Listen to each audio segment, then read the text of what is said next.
Bonjour à toi utilisateur d'internet, aujourd'hui je te fais une revue d'un bouquin qui s'appelle Les genres fluides de Jeanne d'Arc aux saintes trans de Clovis Maillet. C'est un bouquin qui est sorti il n'y a pas très longtemps, il est sorti, je ne veux pas dire de bêtises, je pense qu'il est sorti il y a à peu près un mois. Et quand il est sorti en fait, j'ai tout un tas de personnes de ma communauté qui m'a contacté en me disant OMG, est-ce que tu as vu la sortie de ce bouquin? Et donc du coup, en parlant avec une copine journaliste, elle m'a dit il existe un truc qui s'appelle le service presse, c'est-à-dire que tu appelles la maison d'édition, ou tu leur écris et tu leur dis bonjour, je suis une personne connue de l'internet, je souhaite faire la promotion de votre livre au travers d'une revue, pouvez-vous s'il vous plaît me donner un bouquin gratuit? Voilà, donc j'ai reçu un PDF que j'ai imprimé au boulot. Je suis très très déçue de mon entrée dans le monde de l'influence, sachant que tous les journalistes que j'ai vus ont reçu une version papier. Voilà, je suis une influenceuse en carton. Donc voilà, sachez que je n'ai pas touché d'argent pour faire la promo de ce bouquin. Je vais juste donner un avis, mon avis, et c'était gratuit, et j'ai donc juste été payée en PDF. Voilà, donc Les genres fluides de Jeanne d'Arc aux saintes trans est un bouquin que je qualifierais d'académique. C'est-à-dire que c'est une personne qui fait de la recherche, qui a mis en bouquin le fruit de ses recherches. Donc c'est très carré, très sourcé. On est sur un truc qui est à la fois très carré sur la question des études de genre, c'est-à-dire qu'il y a tout un premier chapitre qui va dire voilà, pourquoi est-ce que je dis que c'est des personnes transgenres, qu'est-ce qui a été dit, enfin non justement, qu'est-ce qui a été dit sur la question de la transidentité dans l'histoire, quels sont les mots utilisés, quelle a été l'évolution du traitement de ces sujets au travers de l'histoire. Il y a même une liste des termes qui ont été utilisés au fur et à mesure pour décrire ces mêmes personnes qui sont étudiées dans ce bouquin. Donc à une époque, on disait que c'était des femmes travesties, à une autre, on disait que c'était des personnes transgenres masculines. Bref, ce terme a évolué au fil de l'évolution des questions de genre et des sensibilités des auteurs qui traitaient de ce sujet. Donc voilà. Et ensuite, le bouquin, c'est une liste de plusieurs cas de personnes qui ont été canonisées par l'Église et qui ont, au cours de leur vie, transgressé les normes de genre, souvent par du travestissement. Mais moi, le truc qui m'a le plus intéressée, c'était le premier chapitre sur Jeanne d'Arc. Alors, Jeanne d'Arc, c'est très bien parce qu'en fait, tout le monde connaît, alors que Eugénie, Matrona Babylas, si je vous en parle, vous allez me dire « Ah, chouette, je ne connais pas ces personnes », mais Jeanne d'Arc, tout le monde connaît. Et en fait, littéralement, ce chapitre m'a mind-blowé, on va dire, à l'ancienne. J'étais vraiment... Enfin, j'ai vraiment appris des trucs, vraiment. En fait, Jeanne d'Arc, aujourd'hui, c'est une figure qui est plutôt très catho de droite. On sait quand même que Jean-Marie Le Pen a un attachement particulier à Sainte Jeanne d'Arc. Et en fait, c'est pas du tout ce qu'on pense. C'est-à-dire que non seulement Jeanne d'Arc n'est pas vraiment une figure de droite, mais en plus, elle a été canonisée parce que c'était une figure trop de gauche, trop transgressive. Et alors du coup, je vous ai souligné, dans mon petit... c'est très pratique d'imprimer au boulot, je confirme. Si vous êtes influenceur sur internet et que vous voulez un service presse, demandez un service presse en papier. Parce qu'après on se retrouve avec... Voilà. Bon, bref. Donc du coup, les deux passages qui m'intéressent sont les suivants. Jeanne d'Arc fit l'objet de plus de 780 biographies depuis 1841. Elle était défendue par l'historien Jules Michelet en tant qu'héroïne patriote de gauche et anticléricale. Jules Quicherat, élève de Michelet, publia dans la continuité Jules Quicherat, élève de Michelet, publia dans la continuité des actes des procès de condamnation et de réhabilitation entre 1841 et 1849, source essentielle encore en usage aujourd'hui. C'est-à-dire que le procès de Jeanne d'Arc, il a été publié par des gens qui pensaient qu'elle était foncièrement de gauche. Les catholiques, craignant une trop nette appropriation anticléricale de l'héroïne, Félix Dupanloup, évêque d'Orléans, lança un processus de canonisation en 1869. L'héroïne patriote et révolutionnaire côtoyait alors la martyre que l'Église était priée de canoniser 5 siècles après sa mort. C'est-à-dire qu'en fait, si les gens de gauche n'avaient pas autant kiffé Jeanne d'Arc, elle ne serait pas devenue Sainte Jeanne d'Arc. Et donc clairement, elle ne serait pas devenue l'icône de Jean-Marie Le Pen. Et donc du coup, fin du chapitre, l'auteur rajoute « Elle restait tiraillée entre les bords politiques, les suffragettes l'imprimaient sur leurs costumes, l'écrivain ultra-conservateur Barrès faisait ses meetings accompagné d'une jeune fille habillée en Jeanne d'Arc, les anticléricaux en faisaient une victime de l'église, le PCF déposait des gerbes de fleurs sous sa statue. » Je vais dégager mon micro parce que les bruits de cheveux dans le micro, c'est... Je sais, après, ça ne part pas au montage. Donc voilà, pour commencer, Jeanne d'Arc était absolument pas de droite. Jeanne d'Arc était une icône de la gauche, une icône utilisée presque pour dire regardez le mal que l'Église lui a fait. Et donc du coup, après on a un très beau chapitre détaillé sur la vie de Jeanne d'Arc et son genre. C'est-à-dire que clairement, oui, moi, à titre personnel, quand je lis tout ça, je me dis... Cette personne, si elle avait vécu aujourd'hui, elle serait dans les centres LGBTQIA+, et ce serait un mec trans. Il n'y a juste aucun doute là-dessus.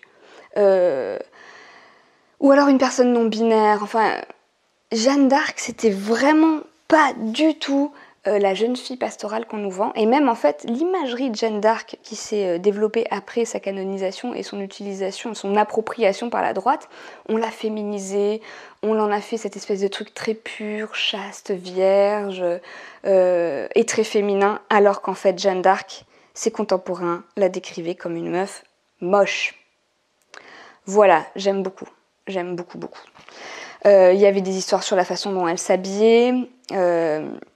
Enfin, je vais pas tout vous dire, en fait, franchement, si vous vous intéressez au sujet, achetez le bouquin, c'est très très bien décrit, il y a des sources historiques vraiment béton, des textes, bref, elle s'habillait de façon masculine, mais pas seulement de façon masculine, passe-partout, c'était pas parce qu'il y a plein de gens qui ont dit oui, mais c'était parce qu'il fallait qu'elle puisse diriger les armées, c'était pour lui donner une position moins féminine et donc plus apte à diriger les armées, enfin... Mais en fait, pas du tout. Jeanne d'Arc, elle s'habillait pas de façon passe-partout.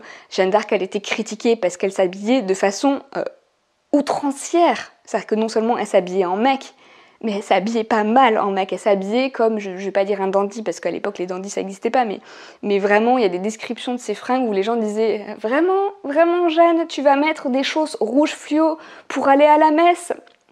Enfin bref, donc Jeanne d'Arc, voilà. Jeanne d'Arc était une personne non-binaire, trans, de gauche. Ce chapitre, voilà, m'a beaucoup intéressée, vraiment très très cool. Ensuite, en fait, le reste du bouquin est beaucoup moins marrant, parce qu'en fait, autant Jeanne d'Arc, bon, sa fin est tragique. Sa fin est vraiment tragique et ça décrit tout, hein. Ça décrit qu'est-ce qui s'est passé quand elle a accepté de se réhabiller en meuf, et puis quand finalement elle a dit bah les couilles, je me rhabille comme un mec, et que ça a été, enfin bref, mal pris. Mais la suite est moins cool parce qu'en fait ça va nous parler de personnes où là pour le coup on a des personnes que moi je considère comme transmasculines et des personnes que je considère plus dans le travestissement dû à une époque et des problématiques liées à l'époque. Et c'est beaucoup moins drôle parce que là on est clairement sur du martyr, des gens qui ont eu des vies vraiment pas chouettes.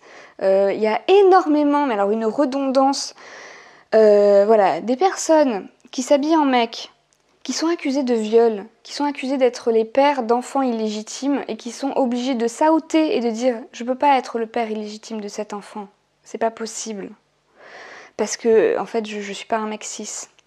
Et beaucoup plus lourd à lire.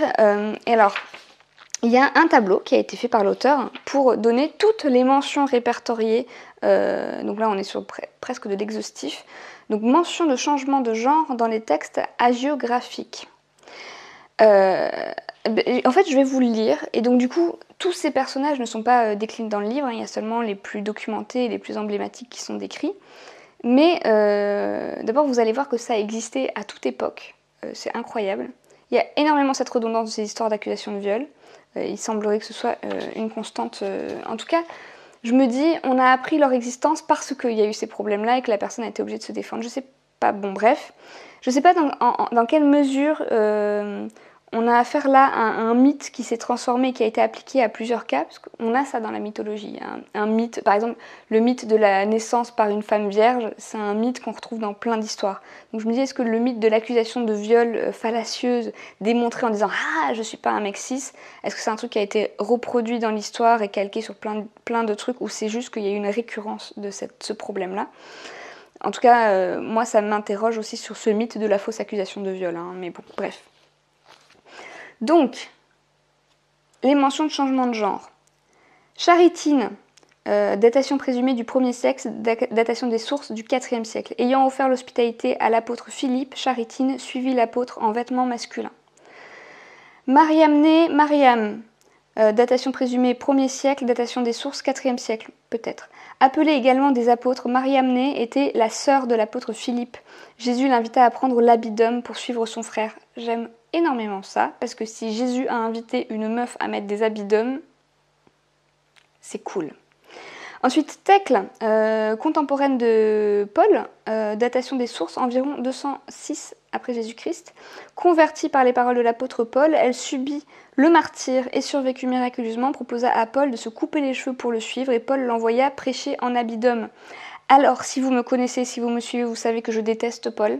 Vraiment, je pense que c'est une très mauvaise personne et que c'est une personne qui a fait beaucoup de mal par ses écrits et par sa putophobie et sa haine du sexe. Ça a fait beaucoup de mal et aux femmes cis, et aux personnes homosexuelles, et aux personnes transgenres. Mais bon, bref, il semblerait que Sainte Thècle, qui a quand même été canonisée par l'Église, donc en fait son récit est homologué par l'Église catholique, a été envoyé par Paul lui-même habillé en homme.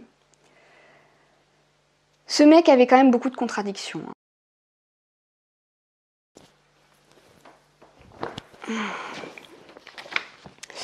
La suite continue. Donc on a Apollinaira au IVe siècle, Anastasia au IVe siècle, Calistème au IVe siècle, Domna au IVe siècle, Glyphyra au IVe siècle, Hilaria Hilarion au IVe siècle, Marina Marinos IVe siècle. Alors je tiens à dire que l'histoire de Marina Marinos, Marine Marin, Lexi d'Aggressive Litrans a fait une vidéo sur le sujet. Je vous invite vivement à aller la voir. Moi cette vidéo elle m'a fait pleurer. En fait, elle m'a fait pleurer parce que, en fait, ça fait des années que je prêche dans le désert d'internet et pour la première fois, en fait, j'ai entendu mon contenu dans la bouche de quelqu'un d'autre. En fait, j'ai entendu quelqu'un dire il y avait des chrétiens ou des personnes qui appartiennent à l'histoire chrétienne qui étaient queer. Et en fait, quand moi je fais ce contenu-là, en fait, je fais ce contenu-là. Je vais pas dire à mon corps défendant, mais comprenez que j'ai vécu toute ma vie en étant gaslightée, c'est-à-dire que le christianisme a passé toute ma vie à me dire que j'avais tort, que j'hallucinais, que c'était pas vrai, que c'était pas possible en fait. C'était pas possible qu'il y ait des personnes queer dans la Bible. Et quand je l'ai trouvé, j'étais à la fois très excitée et à la fois en fait, je vous avoue qu'il n'y a pas un moment où j'ai pas revu une de mes vidéos en me disant mais si ça se faut je me plante complètement, si ça se faut je dis n'importe quoi. En fait c'est ce truc d'être, en fait c'est presque de la manipulation mentale de la part de la société et de la part du christianisme, c'est-à-dire que même devant l'évidence, en fait on va te dire que tu es seul, que c'est faux, en fait ce que tu vois c'est pas vrai, tes perceptions c'est pas vrai, ta compréhension c'est pas vrai, et en fait entendre ça de la bouche d'une autre personne pour la première fois de ma vie en français. Je pense que ça a compté que ce soit en français, que ce soit dans ma langue, que ce soit Lexi. En fait, ça m'a fait un immense choc de voir à quel point la théologie de la libération, qui est celle qui prône le fait qu'il y a des personnes queer dans la Bible, que l'homosexualité et la transidentité ne sont pas des péchés, etc., qu'elle était crédible, qu'on avait des preuves, historiques, qu'on existait depuis toujours. Enfin bref, c'est ce moment en fait où pour la première fois depuis le début de cette chaîne, je me suis pas sentie seule, je me suis pas sentie folle. Enfin bref, je sais pas, c'est assez particulier, mais voilà, enfin bref, quand j'ai vu cette vidéo de Lexi, j'ai pleuré. On est clairement dans une histoire, là pour le coup, cette personne est clairement transgenre. On n'est pas dans une histoire de travestissement. C'est une personne transgenre qui a vécu toute sa vie sous une identité masculine, qui aurait pu être innocentée de son vivant pour des accusations de paternité et qui n'a été innocentée entre guillemets qu'à sa mort quand les gens ont compris que ce n'était pas un homme cis. Donc Marin ou Marinos, pour moi c'était clairement un mec trans qui a été reconnu par l'Église, qui a été canonisé justement parce que il a refusé de s'outer et il a pris la responsabilité d'un crime qu'il n'avait pas commis. Donc en fait, on est là non seulement dans une situation où on nous dit, écoutez, en fait, on existe depuis toujours, mais non seulement on existe depuis toujours, mais l'Église catholique à une époque a reconnu que certains d'entre nous ont une vie vertueuse au point que ça méritait la canonisation. Et là, c'est pas du tout comme Jeanne d'Arc où c'est une canonisation politique. On est sur une canonisation qui a aucun enjeu politique et qui a juste reconnu que cette personne avait une vie exemplaire jusqu'à la fin de sa vie, jusqu'à sa mort. Donc je vous invite vivement à aller voir aussi cette vidéo de Lexi. Et donc la liste continue et la source la plus récente, c'est une personne qui date du XVe siècle. Enfin bref, je vous invite vivement, si vous êtes une personne transmasculine ou intéressée par l'histoire trans, à lire ce bouquin. En particulier si vous êtes une personne chrétienne ou qui, en tout cas, qui a un héritage chrétien. C'est vraiment gros travail et travail très sérieux. Là, pour le coup, tout est bien listé. Je vais finir en vous donnant une petite citation qui m'a bien plu, qui vient du début du bouquin. On peut défendre l'idée qu'il n'y avait que du genre au Moyen-Âge, car le statut social, l'apparence physique et les vêtements étaient corrélés. D'ailleurs, il n'existait pas 2 sexes genres, mais 3, car les textes de loi reprennent tous la formule latine omnes homines aunt sunt masculi aut feminae aut hermaphroditi. Tous les humains sont ou masculins, ou féminins, ou hermaphrodites. Dans le monde byzantin, il existait aussi de manière tout à fait officielle un 3e sexe genre, celui des eunuques, qui, comme les anges, n'était pas réductible à une binarité sexuée. Ce que je veux dire, ce qui m'intéresse dans cette phrase, c'est que cette binarité des genres et des sexes n'existait même pas en Occident. C'est-à-dire quand on nous montre une pseudo-histoire chrétienne, européenne, très binaire en fait, même à l'époque, on a cette mention d'un entre-deux. Dernière critique sur ce bouquin, moi qui m'a un peu dérangée, mais que je comprends. Les saintes trans, quand je lis ça, je m'attends, avec notre vocabulaire actuel et notre conception actuelle, à voir des personnes transféminines. Ce n'est pas le cas. Ce bouquin ne concerne aucune personne transféminine, à l'exception d'une mention qui pour moi n'est pas de la transféminité.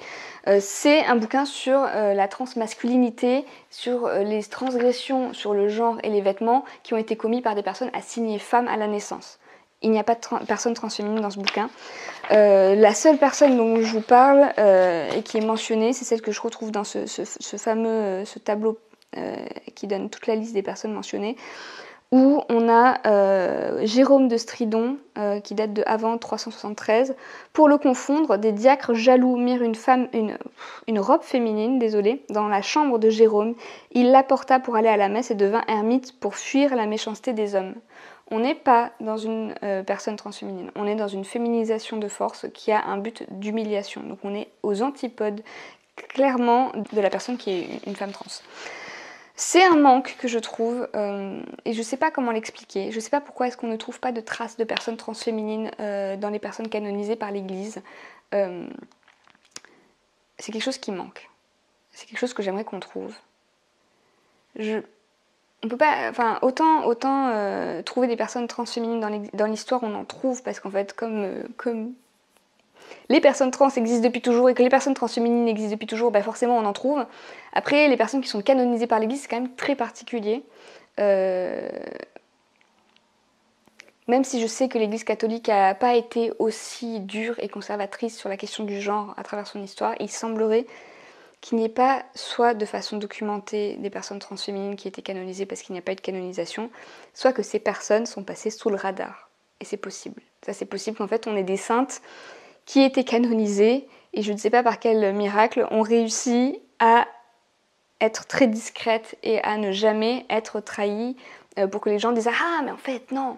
Après, peut-être aussi qu'il y a eu des personnes qui ont été réassignées, c'est-à-dire qu'on a dit « Ah ben non, en fait, c'était un homme !» Alors du coup, on oublie tout le féminin, etc. Ça arrive aussi, que des personnes soient mégenrées post-mortem. Voilà, donc ça, c'est la critique par rapport à ce bouquin. Mais je comprends parce qu'en fait, il y a des personnes qui ont été genrées au féminin, des personnes qui ont détransitionné, entre guillemets. et où en fait on dit oui, on a une question transgenre, mais on va genrer au féminin, comme c'est le cas pour moi. Je suis une personne assignée femme à la naissance, je suis une personne trans, mais je demande qu'on me genre au féminin. Mais bon voilà, c'était un peu le truc où je me suis dit, ah génial, on va avoir des personnes transféminines, j'en cherche, je n'en trouve pas, et en fait non, non, clairement non. Voilà, donc très bon bouquin, je recommande absolument toutes les personnes qui sont influenceurs ou influenceuses ou influenceuses, je n'arrive pas à le genre neutre. Ne faites pas comme moi, quand vous demandez un service presse, demandez un service en papier, c'est nul d'avoir le truc imprimé comme ça, c'était très compliqué pour moi de le lire. Bonjour, je suis en train de faire le montage de la vidéo et donc du coup je fais une petite pause que je rajouterai à la fin de la vidéo pour dire voilà, mon PC est une énorme daube, il rame, lag, bug, c'est dur, je peux pas faire tout ce que je veux avec en termes de montage, etc. Alors je sais que là c'est pas très technique, c'est juste des cuts, mais voilà. Donc je suis en train d'envisager d'acheter un ordinateur pour faire du montage vidéo, c'est-à-dire pas un ordinateur à 350 balles pour faire du traitement de texte.